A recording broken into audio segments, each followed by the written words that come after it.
एक entrepreneur league से हटकर सोचता है। वो एक ऐसा रिस्क टेकर है जो कुछ एडवेंचरस, समाज के लिए कुछ बड़ा करने और अपने कंफर्ट जोन से बाहर निकलने का जज्बा रखता है। और उसका बिजनेस न सिर्फ उस फाउंडर के लिए बल्कि पूरे देश की इकोनॉमी को इफेक्ट करता है। एक एंटरप्रेन्योर लोगों के रोजगार और उनकी इनकम का जरिया बनता है। लेकिन अक्सर एंटरप्रेन्योरशिप कल्चर में टैक्स चोरी जैसे कई इलीगल या अनएथिकल काम देखने को मिलते हैं। तो क्या किसी कारोबारी की ऐसी सफलता को जस्टिफाई किया जा सकता है?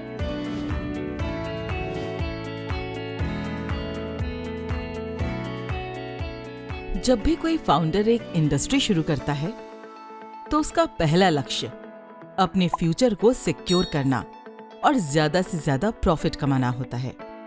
इसीलिए वो उसमें और ज्यादा इन्वेस्ट करता है।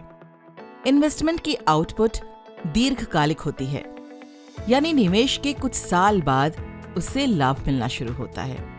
ऐसे में किसी भी बिजनेस की सफलता में दो चीजें बहुत अहम रोल निभाती हैं। इसमें पहली चीज उस कंपनी का प्रोडक्ट और उसकी सर्विस है। अगर उसके प्रोडक्ट की क्वालिटी अच्छी होगी तभी लोग उस प्रोडक्ट को खरीदेंगे और उस कंपनी पर भरोसा करेंगे। दूसरा अहम फैक्टर ऑर्गेनाइजेशन की पहचान है। ज्यादातर कंपनियां सोशल वेलफेयर से जुड़ती हैं, जिसका इम्पैक्ट उनकी कंपनी की ग्रोथ पर पड़ता है। ज्यादातर कंपनियां जरूरतमंद लोगों को और संस्थाओं को डोनेशन देती हैं। इतना ही नहीं, टाटा और विप्रो जैसी कुछ कंपनियों के बारे में आप भी जानते होंगे जो समाज का भला कर रही हैं। उनके ऐसे काम की वजह से लोग उन पर विश्वास करते हैं और उनके साथ जुड़ते हैं। उदाहरण के लिए बाबा रामदेव योग और आध्यात्म के जरिए करोड़ों लोगों से जुड़े थे और आज यही कारण है कि बहुत कम समय में पतंजलि के प्रोडक्ट्स ने मार्केट में अच्छी जगह बना ली। ग्राहक किसी भी बिजनेस का सबसे अहम पार्ट हैं, जिनके बिना कोई भी बिजनेस खत्म हो सकता है। प्रोडक्ट की क्वालिटी बहुत जरूरी है, लेकिन उसके साथ साथ ग्राहकों के लिए कंपनी की सर्विस और उनके मालिक की पहचान बिजनेस की ग्रोथ में अहम रोल निभाती हैं। हर चीज के अपने अपने रूल रेगुलेशंस होते हैं। उदाहरण के लिए हम में से हर किसी की जिंदगी के अपने अपने उसूल हैं। प्रकृति, समाज और हर देश के भी अपने नियम कानून होते हैं। इसी तरह हर सेक्टर के भी अपने प्रोटोकॉल हैं, जिन्हें हर किसी को फॉलो करना पड़ता है।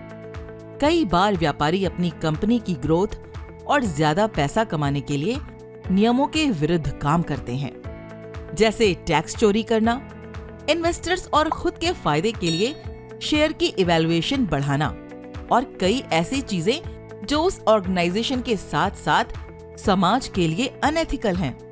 जाहिर सी बात है कि हर कारोबारी सफल होना चाहता है, लेकिन क्या एक एंटरप्रेन्योर का रॉबिन हुड की तरह होना सही ठहराया जा सकता है? आज ऐसा टाइम आ गया है कि जब किसी भी कारोबार में प्रॉफिट सबसे पहले देखा जाता है और उस कंडीशन में बिजनेसमैन को इफेक्ट करने वाली सबसे बड़ी चीज ये है कि उसके पर्सनल और प्रोफेशनल वेलफेयर के बीच टकराव शुरू हो जाता है। क्योंकि प्रॉफिट और सक्सेसफुल बिजनेस के लिए कई बार अपने नैतिक स्वभाव, अपने वास्तविक नेचर को दांव पर लगाना पड़ता है। लेकिन सिर्फ बाजार में बने रहने और अपने प्रॉफिट के लिए ऐसा करना क्या जरूरी है?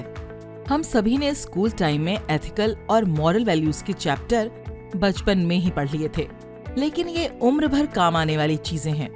कई बार देखा गया है कि पैसा, शोहरत और सफलता के बावजूद कुछ लोग खुश नहीं होते, अपनी उपलब्धियों से संतुष्ट नहीं होते। शायद इसका कारण यही है कि वो हमेशा एक डर या ग्लानि महसूस करते हैं। डर इस बात का हो सकता है कि उनका सच दुनिया के सामने आ गया तो उनकी इज्जत मिट्टी में मिल जाएगी, और आत्मग्लानि इसलिए क्योंकि हमारी लाइफ में एक ऐसा समय जरूर आता है जब हम अपने गलत और सही कर्मों का हिसाब लगाते हैं। हमें अपने हर गलती का पश्चाताप होता है। जाहिर सी बात है कि सच को किसी बात का डर नहीं होता। इसीलिए एक नैतिक बिजनेस को अंततः सफलता और संतुष्टि दोनों ही मिलती हैं। अक्सर सुनने को मिलता है उद्योगपतियों पर एक्साइज, इनकम टैक्स और कंपनी लॉ बोर्ड जैसी लाइसेंसिंग और रेगुलेटरी बॉडीज का डर बना रहता है।